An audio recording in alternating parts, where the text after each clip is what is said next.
Alors si je dirais un coup de cœur, un coup de gueule.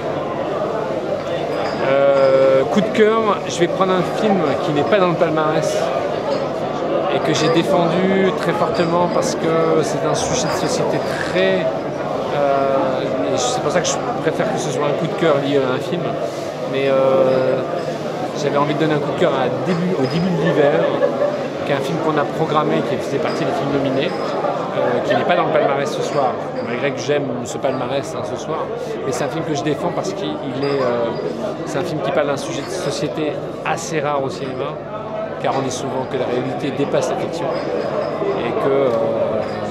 Et donc c'est le début de l'hiver, qui est un film qui parle de la pédophilie et qui est saisissant de réalité, d'audace, de virtuosité en termes de mise en scène, parce qu'il fallait être doué et, comment dire, je crois que le réalisateur Eric Guirado, il a réussi un pari assez fou de réussir à réaliser un film montrant l'acte, comment un acte pédophile peut exister. Et je crois qu'on est sidéré par la manière dont ça peut se produire. Mon coup de gueule, je crois que c'est toujours le même.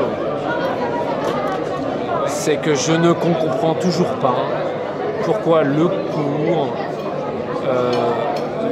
n'est pas pris en considération comme il devrait être par la profession. Et quand je dis profession, elle rejoint autant les gens du cours que les gens du long. Qu'on ne puisse pas défendre le fait qu'un certain nombre de films chaque année.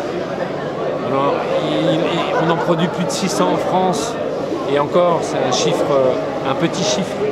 Que nous, on en retient 25 qui sont les meilleurs films de l'année, en tous les cas considérés par la profession, et qu'on ne puisse pas trouver une fenêtre plus importante, médiatique, pour faire connaître au grand public ces bijoux, parce qu'il y a vraiment des bijoux qui sont tellement plus intéressants que beaucoup de longs qui sortent en salle. J'ai tellement toujours trouvé la diffusion, moi qui suis issu de la campagne ou de la province, quand je suis arrivé à Paris et que j'ai pu découvrir ce format, je me suis dit mais pourquoi en fait ils sont pas visibles?